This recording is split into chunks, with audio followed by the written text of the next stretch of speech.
I am resident of Colorwood for YouTube, Joel Sains. That is my buddy Gordon Dymowski. We are here to review episode 106. This episode was written by Francis Swan, directed by Leela Swift.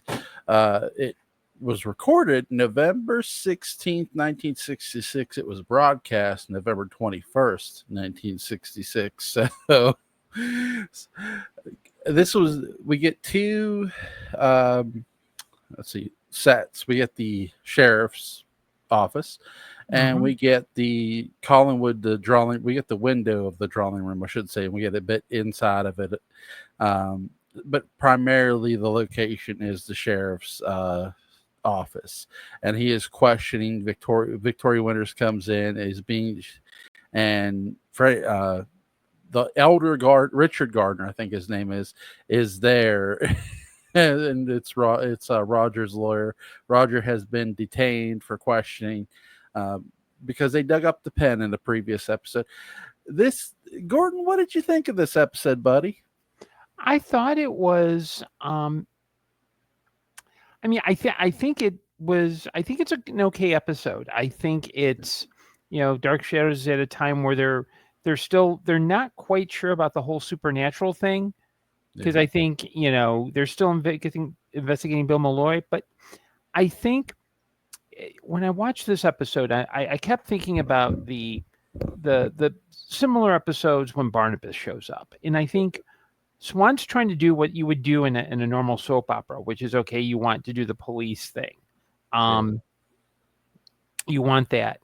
And I think he's also trying to set up like a complication, because Caroline thinks that Victoria is trying to get Roger in trouble for whatever reason.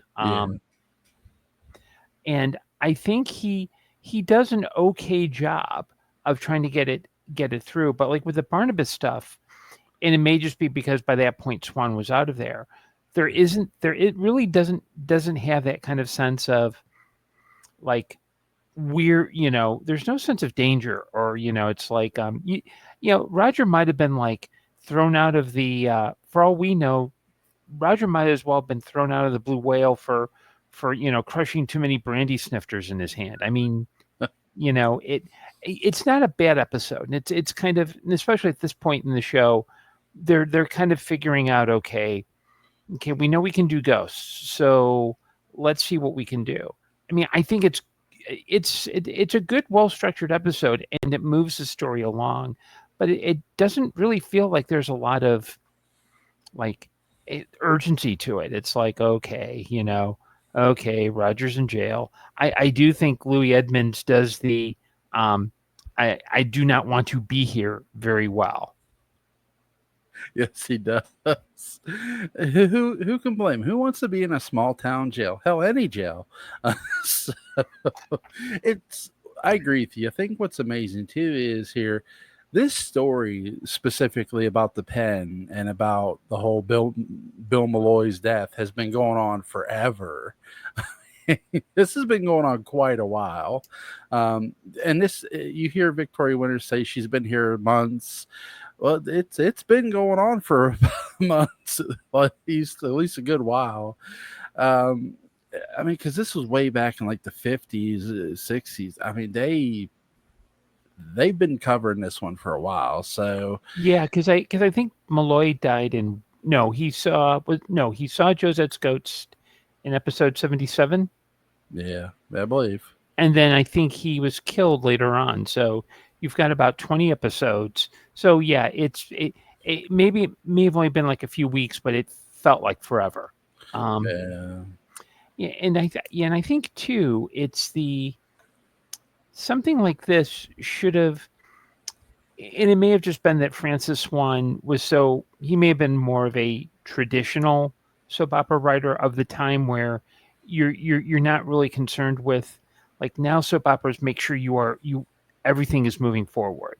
And Dark Shadows, within a few months, we'll figure out, oh, okay, well, this gives us that sense of urgency. Yeah. And I think here it's more of a procedural, which isn't bad. It's kind of like, I've always said that, early Dark Shadows is not my favorite, right. But to me, I think it's once you've seen enough of the old show of the entire show, I'd say watch the Barnabas stuff up until, and then until the very end, and then watch this, because you can kind of see them reaching for something.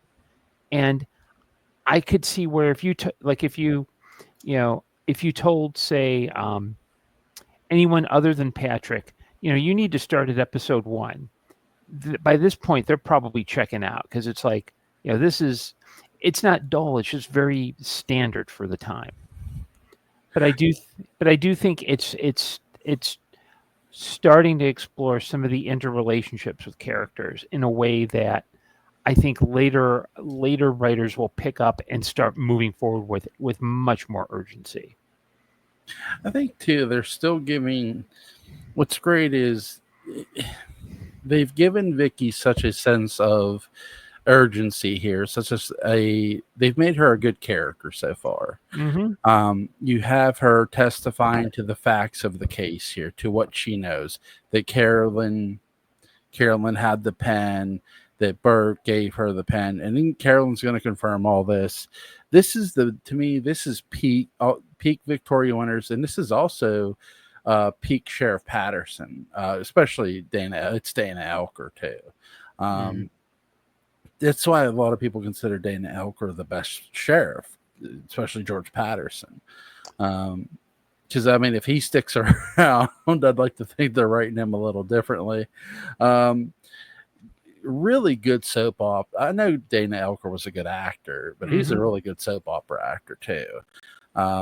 His presence was very, very good around the other actors. He played off them very well in this episode and any episode he was in. What do you think of Dana Elker here, Gord? I think, comparing this to what he'll do later on, I think he's good. He is a solid presence. I mean, he's playing. He's not playing it. It would be tempting if you were. One way to approach this role would be if you are Tom Bosley in Murder, She Wrote, where he's got the Maine accent and he's playing up that whole Northeastern thing, and he's kind of a little bit of a buffoon. Yeah. Another way you'd play it is maybe just make him a little too tough for Collins, for Collinsport. Mm-hmm. Dana Elker is the right mix, because he's supposed to be the steady law enforcement officer. He's and that's why, and one of the things that I think Dark Shadows figured out very quickly is, how do you mix that kind of sense of small town drama with not just the stuff, the Collins family drama, but Right. later on the supernatural stuff, where I think Dark Shadows tended to maybe towards the end not emphasize that as much. But I really love that kind of mix of, we know stuff's going on, but it has impacts other than on the house. Yeah, and I think another key introduction to, I know it's way, way, way later down the road, is the introduction of Stokes, Professor Stokes. Because it gives that, okay, here's a guy who knows about the supernatural, who studies about it, who teaches about it, and learns about it himself too. Yeah, and there's even a proto Stokes. It's he'll come with Laura. It's Peter. Dr. Guthrie, yeah. Dr. Guthrie. Yeah. Where you can see again, it's the writers starting to figure out how to do this stuff, and learning how to outrun Dan Curtis when he's waving his golf club, or maybe it's, hey, maybe don't go straight to the bar after the day is over. Maybe sit at your typewriter and drink coffee and write scripts. It's what people who write at home do. We drink coffee and we write it at our computer. Yep. Yep. People. Yep. See.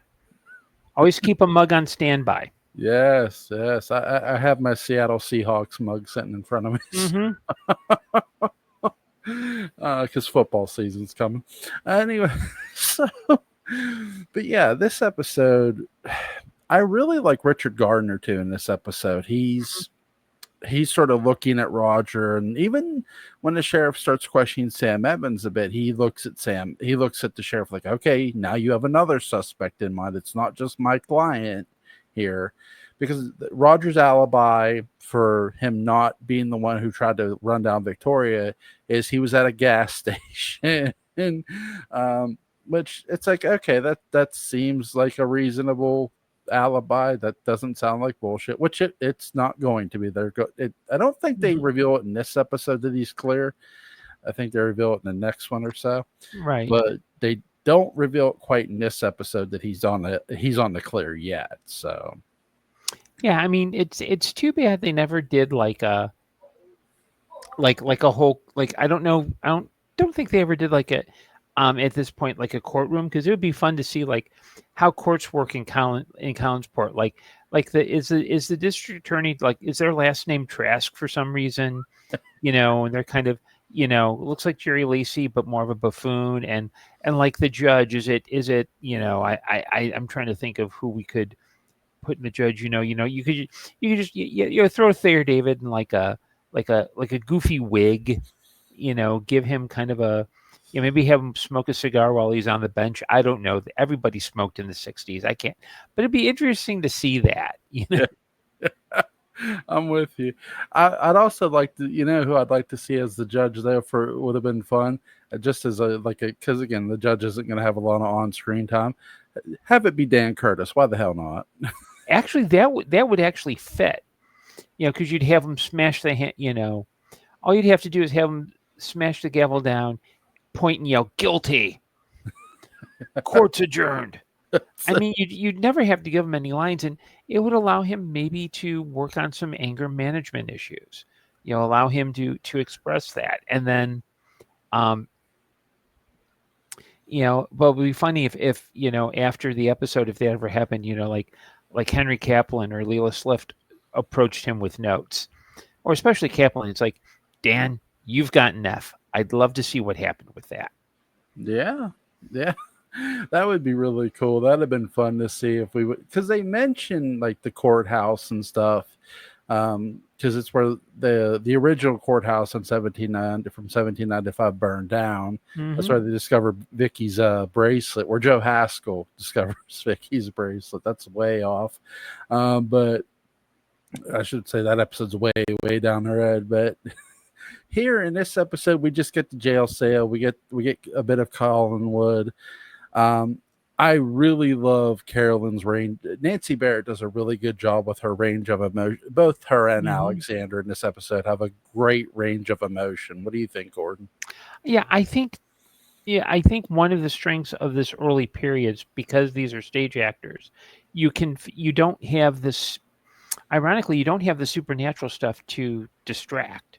No. You can focus on. I mean, it'd be Fred who brings in the acting and along with the supernatural. But this is a very. I mean, it's a great scene because it's like essentially what would have been played as maybe at a high pitch with, you know, Carolyn and Victoria yelling at each other. Yeah. It's really more about talking about, hey, look, there's something going on here. Carolyn's concerned, Victoria's concerned, and they're trying to work it through. And Yep. that's where, it's conflict that's trying to be resolved in a rational way rather than like with, it'd be like if Patterson pulled a gun on Gardner and said, look, your client's guilty, I know it, go away or I'll shoot you. That doesn't do anything. Yeah. And plus, he'd probably get pulled off the air because it's like, you can't have a sheriff aim a gun at a lawyer. Yeah. Although I do think there should be like I'm if Dark Shadows were on now and it was done in that way, I could easily see Curtis said, okay, let's spin off Garner and Patterson as a crime fighting team in Collinsport. So someone's robbing the cannery. Let's go. There's a couple of weird guys at the Blue Whale. Let's go. That's, you know what? That's really cool because it's funny. There's an episode of Have Gun Will Travel where Richard Boone's character has to draw his gun on a judge. It's really, really good. So that's a really good episode. But yeah, this here, you're right. It would. I really love how there's questioning of the characters, and Gardner does a great job. Richard Gardner does a great job of interjecting as, as the lawyer. So it's a really good job. What did you think? What did you think of Nancy saying, "Hey, don't you say my uncle didn't try to kill you," but Vicky's not really saying he did or didn't. What did you think of that? I think I think it's one of the key nuances that um, I think highlight this episode, but I also don't know if audiences would have noticed, which is the fact that Nancy, Carolyn knows that Roger didn't kill her, but Victoria isn't saying that Roger did. Roger is saying, "Oh, all Victoria's saying is, hey, I saw a car nearly try to run somebody over." Yeah. And I'm sure audiences at that time were like, okay, come on, let's get to the news and the weather. You know, um, I'm not sure what was on TV at the time. Hey, 7 o'clock, Outer Limits. I want to see Robert Culp with the glass hand. Come on, let's go. Time's a wasting. Yeah, they don't. There's not a direct accusation necessarily against Roger. Roger's only alibi is the gas station. Now, who they really start to sort of somewhat focus on in this episode too is Sam Evans' alibi is weak, really weak, and that's on purpose. I give Francis Wan and David for a lot of credit because again, you want to keep as many suspects in the phrase humanly possible because Hmm. you're waiting to reveal Matthew Morgan as your killer. That'll be coming. Um, so here they keep Sam on the suspect list by saying, "Oh, I went down to the beach. I went down the lookout point." It's like, did anybody see you? No. It's like that's not great. Yeah, and I think they'd be more worried if Sam said he was going down to Makeout Point for multiple reasons, which I'm not going to go into here because YouTube has rules. Yes, yes, it does. If this were a Rumble exclusive, we wouldn't have to worry about that. Okay. Maybe next time. Maybe next time.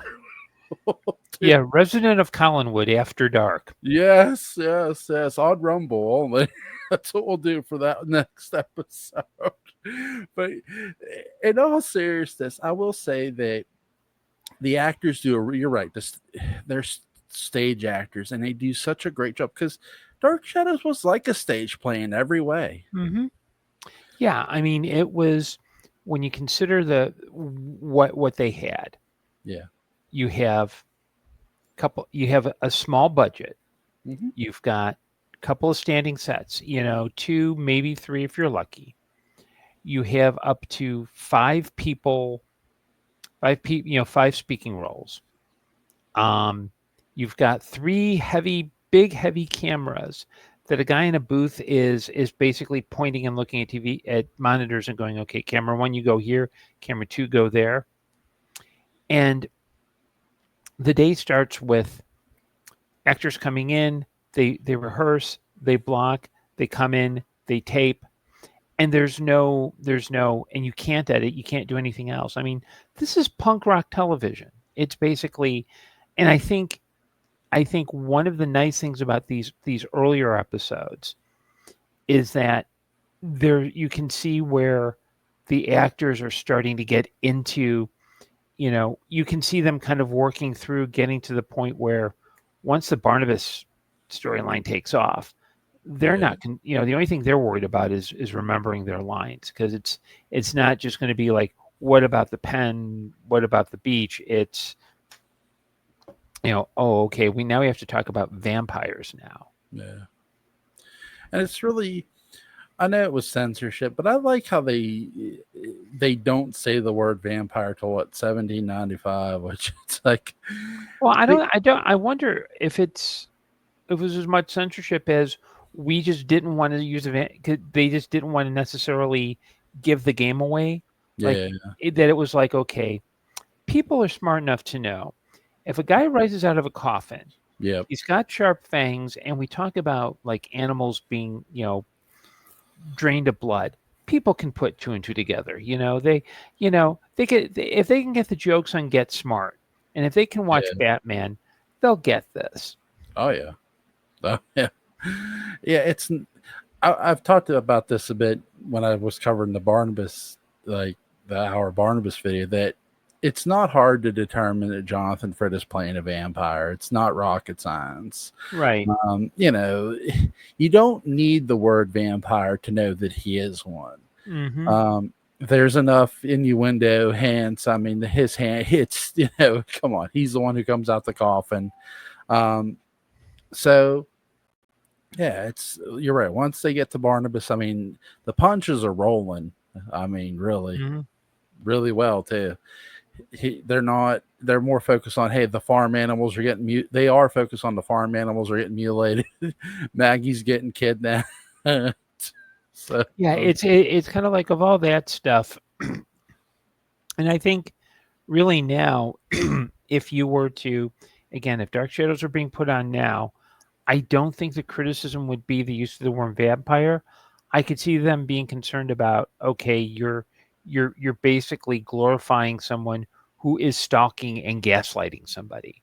I mean, yeah, at the time, like you can't, I'm not one. I'm a firm believer that you have to consider things in the context and the time in which it was produced.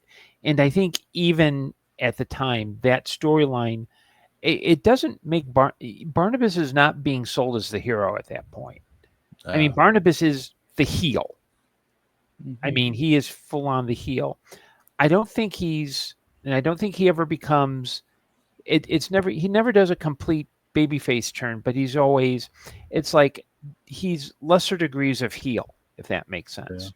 Do you think he's more shades of gray, if that makes sense? I think I think after 1795, he becomes shades of gray Okay.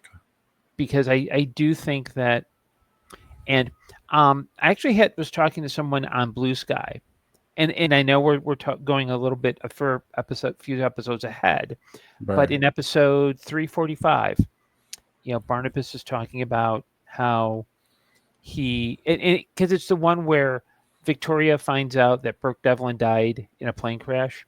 Yeah. But Barnabas is talking to her, and he's talking about how um, his Josette had married his uncle, and I may be misremembering, but married his uncle, and that he always had kind of a crush on her, so he decided to be the best friend to her.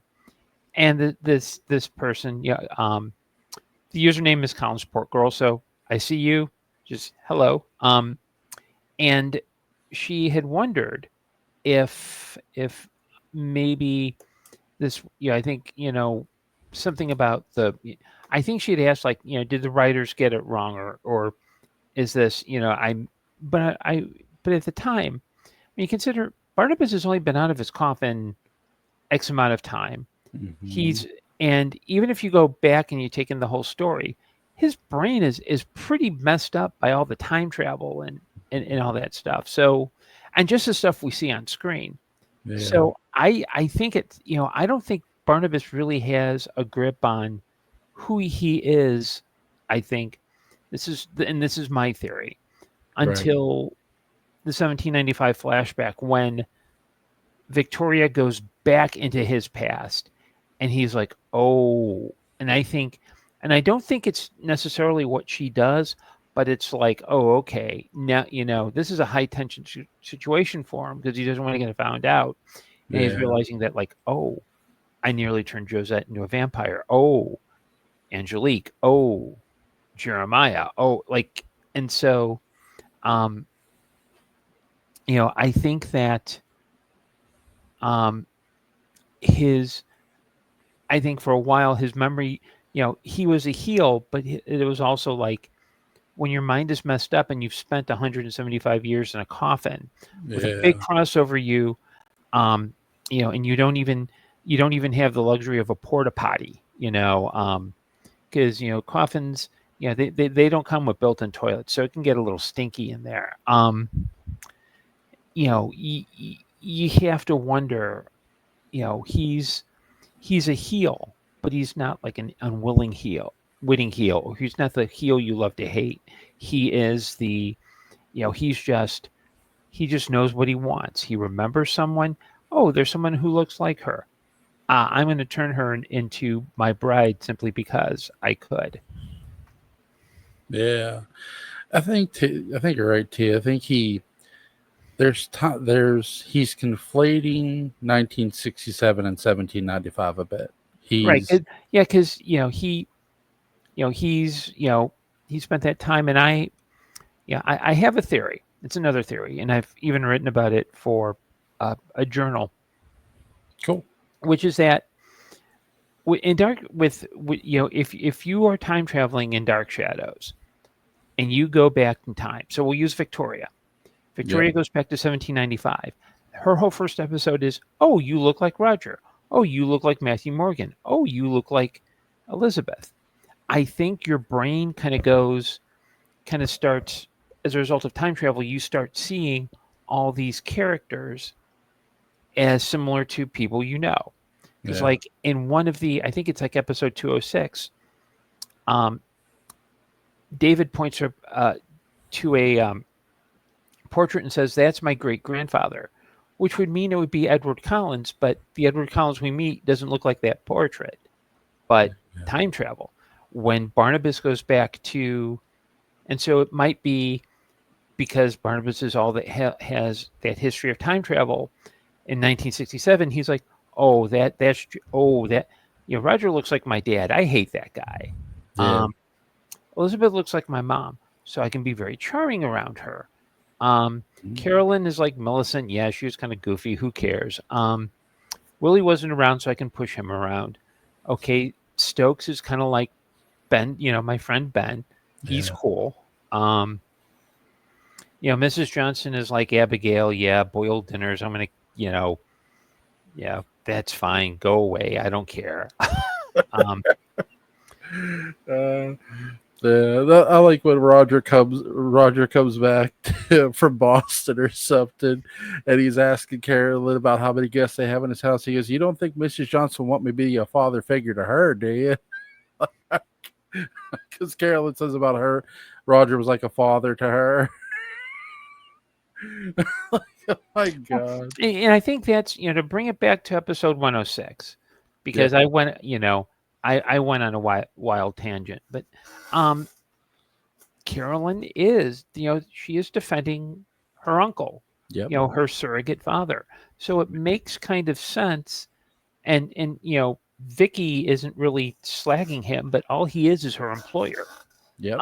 Because she hasn't been long enough to even have those bonds. So you've got, again, so you have a person, and that scene is wonderful because, and I would say that's the best scene in the whole episode, because it's Mhm. dealing with a very awkward situation, and you're not delving into um, really cheap melodramatics, you Yeah. know. Um, although I do kind of wish that maybe the WWE had been around, because that would have been a great WrestleMania. You Yes. know, Carolyn versus Vicky. Two people go in, one person comes out. That would have been. But hey, it was 1965. Vince McMahon was probably in reform school by that point. So Yeah. Uh, um, yeah, reform score. He was still in the trailer park, one or the other, or both. or both. Yeah, because he didn't know who he. Vince Senior did not acknowledge Vince Junior for a long time. So, Hmm. but yeah, that you're right. Roger is like the father that she doesn't have around in every way, and you Hmm. see a lot of that in this episode too. You really see Carolyn going to bat for her uncle, the man who has been around for her. So, and it's really great job by Nancy Barrett, but it's also a great job by Alexander, because there's no villain here there's no wrong person. I mean, even Roger, in a sense, isn't wrong. He just says, "Look, I was trying to protect my sister." The most heat Roger, I think, gets is the sheriff's like, "Okay, well, then why did Bill Malloy call that meeting between you, Sam, and Burke? Like, what was that?" Like, and there's no real answer. So, Well, great, Roger's not going to admit that Bill Malloy called him because he said, "Hey, let's hold a kegger. yeah, Let's have some brews. We'll work this out." yeah. Yeah, he ain't Roger ain't no dummy. He's not gonna admit to certain things, and I don't Mhm. blame him. Um, but yeah, great. It's a really fun episode. Is there anything you want to add before we go? Not really. I mean, I think it's. I mean, it's. I don't think the pre-Barnabas episodes are this hidden treasure, Yeah, but I think they're worth watching to see how the series gets from, okay, what is this, to, okay, we figured out the secret sauce and here's where we go from here. yeah, man, yeah. I'm on a we're on episode 106. I started to tease back. These are, by the way, all these episodes are on a playlist. All these reviews are on a playlist. If you guys want to go listen to the reviews, you can. Um, yes, I'm going to cover every episode. Yeah, and people like, share, subscribe, these, comment, post them on your social media posts. Talk this up. Maybe if you like have tips on, like, I don't know, like how to change thermal paste on a ThinkPad T460, just drop them in the comments. We're cool like that. I got a question for you, Gordon. It's fun. Who would you rather have as an attorney, Richard Gardner or Harvey Birdman? I'm going to say Harvey Birdman, because Richard Gardner is a little, I you know I he just has that old money kind of, Yeah. he's dumping on paralegals. You know that, right? Like, Yeah. he's like, there's some clerks. He's abusing his secretary. He does like 2-hour lunches. He always stiffs. He always makes the other person pay for him. Yeah. His wife is probably at home going, "Yeah, we should have moved to New York, not this some dinky little boating town." But Harvey Birdman, Yeah. definitely. Yeah. And Harvey Birdman defended Shaggy against that non-marijuana possession. So yeah. Uh, See, hmm that too. yes. Uh, this is link to Gordon Dymowski's Amazon page, and his website's going to be in the description box. Go check him out. Go pick up some of Gordon's work. You can also get Gordon on Facebook if you've got any pulp questions. He's your guy, Hmm. for sure. Gordon, buddy, this has been a blast, dude. Yep. Same here. Take care, bud. You too. Talk to you later. Bye. Bye.